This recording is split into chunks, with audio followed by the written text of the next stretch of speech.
Hello friends, welcome back to physical वाला जतीन। आपका मेरे चैनल पे हार्दिक स्वागत है। आज हम बात करने वाले हैं क्लास 11 फिजिकल एजुकेशन की यूनिट नंबर 3 योगा। हम एक शॉर्ट के एक्सप्लेनेशन में पूरी योगा का ये यूनिट 3 कवर कर लेंगे, तो आप बने रहिए। तो चलिए स्टार्ट करते हैं। सबसे पहले हम देखते हैं कि चैप्टर के अंदर हम क्या क्या चीज़ें कवर करने वाले हैं, जिसके अंदर आएगा मीनिंग और इंपॉर्टेंस, अष्टांग योग क्या होता है, योगी क्रियाज क्या होती है, प्राणायाम क्या होता है, एक्टिव लाइफस्टाइल में और स्ट्रेस मैनेजमेंट कैसे किया जाता है। ये सारी चीज़ें पढ़ेंगे हम आज की इस क्लास के अंदर। तो चलिए फटाफट से स्टार्ट करते हैं। सबसे पहले हम मीनिंग और इंपॉर्टेंस पे चलते हैं। तो कोई भी चीज़ को स्टार्ट करने से सबसे पहले उसका मीनिंग देखा जाता है कि हम क्या चीज़ पढ़ रहे हैं, इसका अर्थ क्या होता है। तो जो हमारा योगा है, योगा जो है वो एक संस्कृत वर्ड है जो संस्कृत भाषा से आया है, जिसका धातु है उसको बोलते हैं युज। ये युज धातु है जो संस्कृत भाषा का शब्द है। युज का अर्थ होता है जोड़ना, शरीर मन और आत्मा। शरीर मन और आत्मा को जोड़ना ही योग कहलाती है। इसके अंदर जो महर्षि पतंजलि हैं, जो योग के पितामह कहा जाते हैं, उन्होंने योग की परिभाषा दी है योग चित्तवर्ती निरोध। चित्तवर्ती निरोध का मतलब है, चित्त का मतलब होता है मन, वर्ती का मतलब होता है विचार, निरोध का मतलब होता है रोकना। मन विचार रोकना, मन पर नियंत्रण ही योग है। ये पतंजलि ने इसकी परिभाषा दी है। Yoga is the checking stilling the fluctuations and modification of the mind. Bhagavad Gita के अनुसार इसकी क्या डेफिनेशन है? योग कर्म सु कौशलम, कर्म में दक्षता योग है। ये भगवत गीता के अंदर इसकी डेफिनेशन दे रखी थी। आपके अगर MCQs में क्वेश्चन आए तो ये क्वेश्चन आ सकता है कि योग के पितामह कौन है, उस द फादर ऑफ योगा। तो इसके अंदर महर्षि पतंजलि का नाम लिखना है। अगर क्वेश्चन आए इंटरनेशनल योग डे कब बनाया जाता है, तो 21 जून को बनाया जाता है। और स्टार्ट कब हुआ था? स्टार्ट हुआ था 2015 के अंदर। अब हम आगे बात करते हैं योगा के जो इंपॉर्टेंस हैं, जो लाइफ स्टाइल होती है मॉडर्न लाइफ, उसके अंदर इसके क्या क्या इंपॉर्टेंस है उसके बारे में हम बात करते हैं। तो सबसे पहले आता है फिजिकल, मेंटल, सोशल, इमोशनल और स्पिरिचुअल। ऐसे कुछ उद्देश्य हैं योग के जो कि अपने महत्व है, इंपॉर्टेंस है, जो मॉडर्न लाइफ में हमें लाभ प्रदान करते हैं। मतलब कुछ इनका अलग अलग फील्ड के अंदर विकास होता है। जो योग होता है उसका मेन मोटिव तो रहता है ओवरऑल डेवलपमेंट, सर्वांगीण विकास ही योग है। मतलब बॉडी का पूरा डेवलपमेंट, ना कि सिर्फ शारीरिक, बाकी मानसिक भी क्रियाएं जो होती हैं वो भी योग के थ्रू ही विकसित होती हैं। तो सबसे पहला आता है शारीरिक उद्देश्य। शारीरिक उद्देश्य के अंदर जो हमारा बॉडी का फिजिकल फिटनेस है, जो फ्लेक्सिबिलिटी वगैरह होती है, जो बॉडी का पोस्चर होता है, उसको ठीक करता है। जो अपने जो फंक्शन होते हैं, ऑर्गन्स होते हैं, उनको ये एनर्जेटिक बनाता है, उनको वर्किंग बनाता है। जो बीमारियाँ होती हैं उन बीमारियों को दूर करता है फिजिकल फिटनेस के अंदर। उसके बाद आता है मानसिक उद्देश्य, मतलब मेंटल डेवलपमेंट या मेंटल इंपॉर्टेंस बोल सकते हैं। इसके अंदर आता है जो अपना माइंड और जो मन है उनका डेवलपमेंट करना होता है, बुद्धि और मन का विकास करना होता है मानसिक डेवलपमेंट के अंदर, मतलब उसमें मेंटल डेवलपमेंट के अंदर। फिर आता है सोशल डेवलपमेंट। सोशल डेवलपमेंट के अंदर आता है सामाजिक जितने भी अपने बिहेवियर होते हैं उनका डेवलपमेंट करना, कि समाज में हम कैसे रह सकते हैं, अपने घर के अंदर, बाहर के लोगों के अंदर, अपने बड़ों के पास, छोटों के पास हमारा बिहेवियर कैसे रहेगा, वो योग डेवलप करता है। उसके बाद आता है चारित्रिक उद्देश्य, कैरेक्टर डेवलपमेंट या कैरेक्टर इंपॉर्टेंस बोल सकते हैं, जिसका मतलब होता है मतलब अच्छा बिहेवियर रखना, अच्छा स्वभाव, और योग की भाषा में सत्य की राह पर चलना। और ऐसे इसके कई सारे उद्देश्य हैं। उसके बाद हम बात करते हैं जो योग होता है उसके मतलब क्या क्या महत्व हो सकते हैं, जैसे कि कंसंट्रेशन होता है, मेंटल डेवलपमेंट होता है, जो अपने लीडरशिप क्वालिटी है उनको बिल्ड करता है, फ्लेक्सिबिलिटी बनाता है। योग का सबसे मेन मोटिव रहता है कि ये अपने बॉडी को फ्लेक्सिबल बनाता है। तो हम बात करते हैं जो अष्टांग योग होते हैं, अष्टांग योग में क्या बताया गया है। तो सबसे पहले आप ये पोस्टर देखिए, मतलब ये एक आसन है जिसको लोटस पोज बोलते हैं।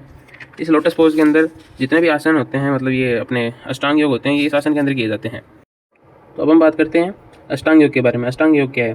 बेसिकली पतंजलि ने अपनी बुक के अंदर, महर्षि पतंजलि ने अपनी बुक के अंदर अष्टांग योग दिए थे। ये 8 स्टेप होते हैं, 8 लिम्स हैं जो महर्षि पतंजलि ने दिए थे।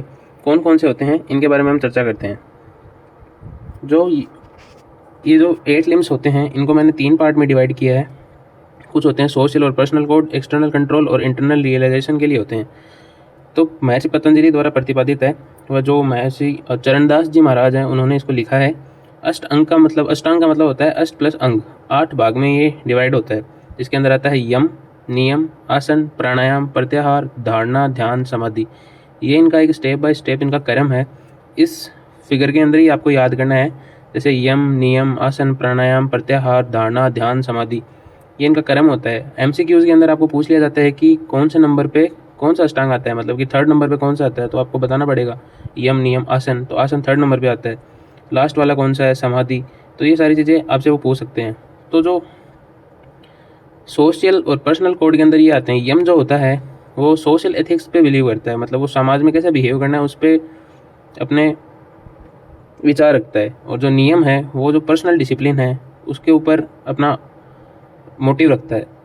फिर एक्सटर्नल कंट्रोल के अंदर आते हैं आसन, प्राणायाम, प्रत्याहार, और जो इंटरनल रियलाइजेशन है उसमें आते हैं धारणा, ध्यान, समाधि। ये इनके 3 स्टेप थे। जो यम, नियम, आसन, प्राणायाम, प्रत्याहार है, इनको बहिरंग भी कहा जाता है, और जो धारणा, ध्यान, समाधि है, इनको अतरंग कहा जाता है। बहिरंग का मतलब है ये शरीर पर असरदार हैं, और जो अतरंग होते हैं ये शरीर के आंतरिक क्रियाओं पर असरदार है। अब हम बात करते हैं जो ये यम होते हैं उनके भी 5 प्रकार हमें बताए गए हैं। यम के 5 प्रकार कौन से हैं? तो यम के 5 प्रकार हैं अहिंसा, सत्य, असत्य, ब्रह्मचर्य, अपरिग्रह। यम के 5 प्रकार हैं। पहले अष्टांग योग पढ़े थे हमने, अब अष्टांग योग में पहला यम है, उस यम के 5 प्रकार हैं अहिंसा, सत्य, असत्य, ब्रह्मचर्य, अपरिग्रह। अहिंसा का मतलब होता है कर्म, वचन या विचार से भी किसी को हानि नहीं पहुंचाना। मतलब हमें किसी को हानि नहीं पहुंचानी है, ना तो अपने कार्य से, ना अपनी वाणी से, मतलब हम जो बोलते हैं उससे, ना अपने थिंकिंग से, अपने थॉट से किसी को भी हानि नहीं पहुंचनी चाहिए। मतलब किसी की भी जो इमोशन है वो हमें हर्ट नहीं करना है किसी भी पर्सन को। उसके बाद आता है सत्य। सत्य का मतलब होता है जैसा सुना, देखा व मन ने हमें समझा उसको वैसा ही कह देना। मतलब सत्य बोलना है हमेशा, हमें झूठ नहीं बोलना है।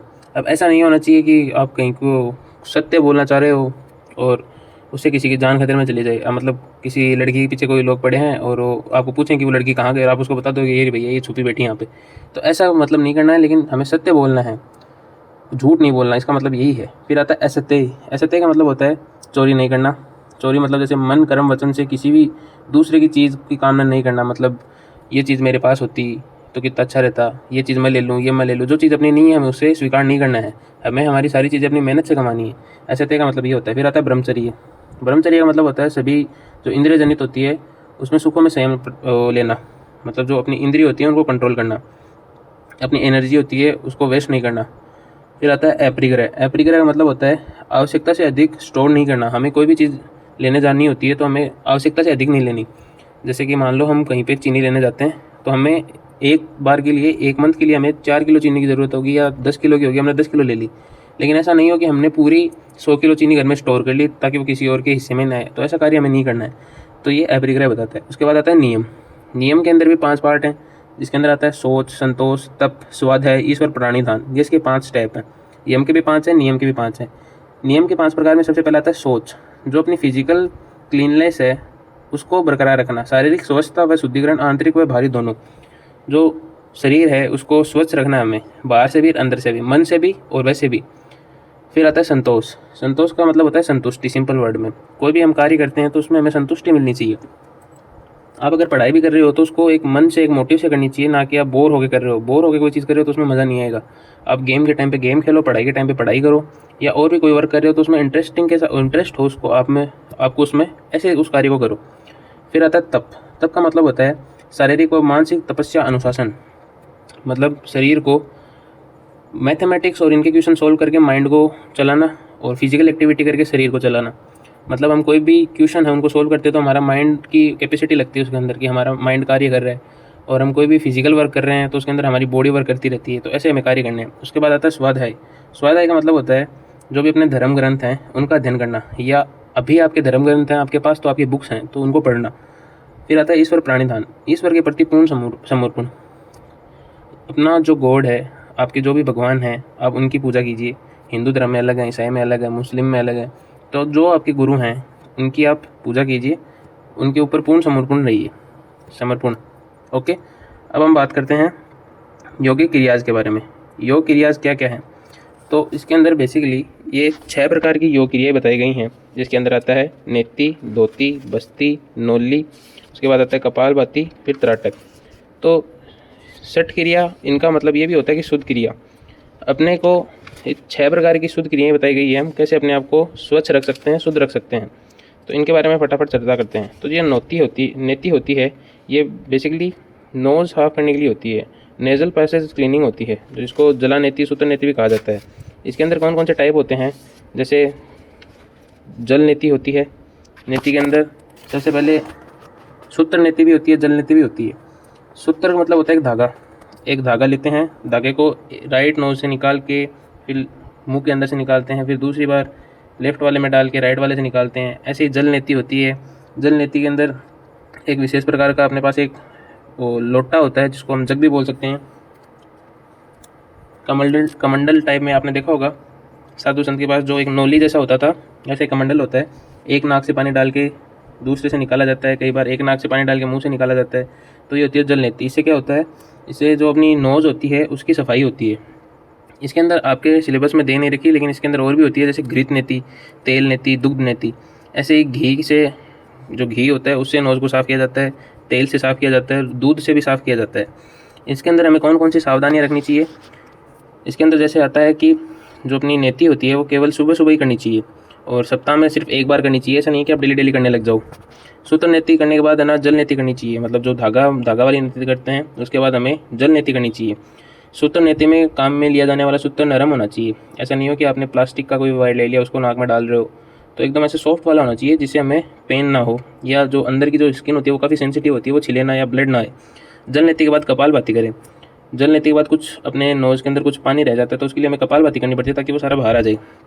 और सूत्र नेति के अंदर, अब जुखाम के अंदर सूत्र नेति ना करें वरना धागे की जगह कुछ और भी निकल सकता है, तो ये कुछ सावधानी रखनी चाहिए। इसके बेनिफिट क्या होते हैं, बेसिकली सूत्र नेति से जो अपना कपाल के जो कपाल होता है, जो अपनी खोपड़ी होती है, अपनी जो नोज़ होती है, जो फेस का पूरा एरिया होता है वो एकदम क्लीन होता है। सर्दी जुकाम में ये बेनिफिशियल है। सफ़ेद बालों की संख्या में कमी लाता है, जो अपने वाइट हेयर आ जाते हैं यंग एज के अंदर उसमें कमी लाता है। और एक रोग होता है, एक डिजीज़ होती है साइनस, उसमें लाभकारी होता है और ये आँखों की रोशनी बढ़ाता है। और ये नाक कान गले में भी लाभकारी है और अस्थमा जो रोग होता है उनके लिए भी ये लाभकारी है। उसके बाद हम बात करते हैं धोती। धोती क्या होता है, धोती से मतलब जो अपना अमाशय होता है, स्टोमच, उसकी सफाई होती है। इसके अंदर भी इसके 3 टाइप होते हैं, जैसे वमन धोती, गजकर्णी धोती, वस्त्र धोती, बस ऐसे 3-4 टाइप होते हैं धोती के अंदर। बेसिकली आप याद रखिए कि स्टोमच और डाइजेस्टिव सिस्टम के साफ़ करने के लिए होती है। उसके बाद आती है बस्ती। बस्ती की यह गुदा मार्ग होता है, जो मल द्वार होता है, बड़ी आंत होती है, उनकी सफाई करती है। इसके अंदर भी जल बस्ती होती है और पवन बस्ती होती है। बहुत सारा पानी पी के और हवाओं को, बड़ी आंत जो पवन होती है, हवा होती है, उसको ग्रहण करके मुंह से, ऐसे भी इसकी सफाई होती है। किसकी, लार्ज इंटेस्टाइन की, बड़ी आंत की। अब हम बात करते हैं नौली की। नौली का अर्थ होता है एक नाली। एक नाली के समान आकृति होती है। नौली का संबंध जो अपना पेट होता है उसमें जो रेक्टस एबिडोमिनस मांसपेशी होती है, जो बड़ी आंत व छोटी आंत, उसकी सफाई करती है। कौन, नौली। एब्डोमिनल मसल होती है पेट की, जो भी, उनकी सफाई करती है नौली। इसके भी 3 टाइप होते हैं, जैसे मध्य नौली, वाम नौली और दक्षिण नौली, ये भी इसके टाइप होते हैं। अब हम बात करते हैं त्राटक। त्राटक का अर्थ होता है देखना, मतलब कोई भी विजुअल देखना। इससे क्या होती है, अपनी आइज़ जो होती हैं वो क्लीन होती हैं। फिर होती है कपालभाति। कपालभाति के अंदर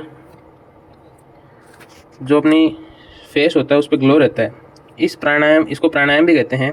इसका नियंत्रण अभ्यास करने पर जो अपना चेहरा होता है उस पर ग्लो आता है। अब हम बात करते हैं प्राणायाम के बारे में कि प्राणायाम में क्या होता है। तो बेसिकली प्राणायाम होता है जिसमें एक तो होता है प्राण प्लस आयाम। प्राण का मतलब होता है लाइफ में जो अपनी वाइटल लाइफ फोर्स है उसको, आयाम का मतलब होता है रेगुलेशन, डेली लाइफ में हम इसको रेगुलेट कर रहे हैं। प्राणायाम के बेसिकली 3 टाइप होते हैं, पूरक, कुंभक और रेचक। जैसे कि मैंने इसमें इंडिकेट कर रखा है कि पूरक का मतलब होता है इनहेलेशन, मतलब सांस को लेना। कुंभक का मतलब होता है, जैसे मैंने पॉज का बटन लगा रखा है साइड में, तो पूरक का मतलब होता है, कुंभक का मतलब होता है सांस को रोकना एक जगह पे। रेचक का मतलब होता है सांस को बाहर निकालना।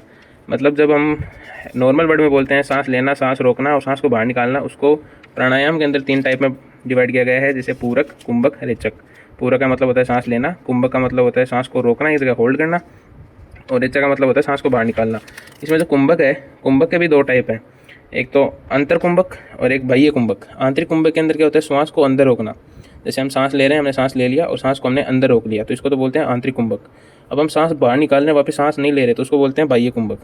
तो ये था आपका प्राणायाम। इसका सिंपल वर्ड में अर्थ होता है सांस पर नियंत्रण। अब हम बात करते हैं जो प्राणायाम होता है उसके टाइप्स और बेनिफिट। इसके अंदर आता है सूर्य भेदन प्राणायाम, उज्जयी प्राणायाम, शीतली एंड शीतकारी और भस्त्रिका और भ्रामरी। ये और एक आता है इसके अंदर कपालभाति, जो हमने अभी षटकर्म के अंदर पढ़ा था। ये इसके 6 टाइप हैं। अंदर सबसे पहले आता है सूर्य भेदन प्राणायाम। सूर्य भेदन प्राणायाम क्या होता है, सबसे पहले जो अपनी ब्लड होता है उसकी सफाई करता है और जो अपनी मानसिक, मेंटल और फिजिकल जो रेगुलेशन होता है ऑर्गन्स का, उसमें सुधार करता है और जो लो बीपी के पेशेंट होते हैं उनमें मदद करता है। इसकी बेसिकली हम एक बार प्रक्रिया देख लेते हैं कैसे होता है। सबसे पहले हम आसन पर बैठते हैं, फिर दाहिने हाथ की 2 अंगुलियों को, जो बाएं तरफ की नाक है, उसको बंद कर लेते हैं। फिर अपनी दाईं नासिका से सांस लें, फिर अंगूठे से दाईं नासिका को भी बंद कर लें। आंतरिक कुंभ करें, शक्ति तीनों बंद लगाएं, फिर बंदों को खोलते हुए बाईं नासिका से श्वास बाहर निकाल देते हैं। ये होता है सूर्य वेदन के अंदर। पहले एक नोज को होल्ड करना है, दूसरी से सांस लेना है, फिर दूसरी को होल्ड करके तीसरी सांस बाहर निकाल देना है। ये किस किस में बेनिफिट करता है? ये बॉडी हीट को इंक्रीज़ करता है, और जो अपनी डाइजेस्टिव सिस्टम होता है उसके अंदर कुछ भी कोई प्रॉब्लम आ रही है उसको डिस्ट्रॉय करता है। उसके बाद हम बात करते हैं उज्जयी प्राणायाम। उज्जयी के अंदर क्या होता है? उज्जयी के अंदर जो अपने टॉन्सिल होते हैं, जो गले के अंदर, तो गले के अंदर टॉन्सिल को ख़त्म कर देता है। सर्दी में खांसी होती है उसमें लाभदायक है, आवाज़ को मधुर बना देता है, और जो अपना एसियल एसिड होता है, जठीर अग्नि होती है, उसको बढ़ा देता है।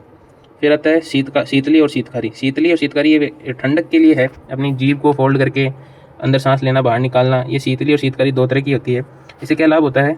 इससे बेनिफिट होता है कि शरीर में ठंडक मिलती है, गर्मी कम लगती है, और जो अपना लीवर होता है उसके डिजीज़ को दूर करता है, और भूख प्यास के नियमन होता है। और फिर हाई बीपी में लाभदायक है, अगर किसी को बीपी हाई लेवल पे हो रखी है तो उसमें लाभदायक है। अब हम बात करते हैं भस्त्रिका। भस्त्रिका का अर्थ है भट्टी के लिए उपयोग में ली जाने वाली धोकनी फूंकनी। मतलब हम आपने देखा होगा जो चूल्हे वगैरह होते हैं उसमें हम फूंक मारते हैं तो एक फूंकनी होती है अपने पास गोल गोल, उसको ही बोलते हैं। इससे क्या लाभ होता है? ये हृदय और फेफड़ों की क्षमता बढ़ाती है, जो लंग्स होता है और हार्ट होता है उसकी कैपेसिटी को बढ़ाती है, और ये ब्लड फ्लो को मेंटेन करती है, और जो अपनी एब्डोमिनल मसल होती है उसको स्वस्थ बनाती है। अब हम बात करते हैं कि जो अपनी लाइफस्टाइल होती है उसके अंदर ये कैसे बेनिफिट देता है हमें, और जो स्ट्रेस मैनेजमेंट को कैसे कंट्रोल करता है। तो सबसे पहले ये कोलेस्ट्रॉल लेवल को रेगुलर करता है, उसको मेंटेन करता है, और जो हार्मोन्स होते हैं, जो लोअर हार्ट रेट होती है उसको मेंटेन करता है।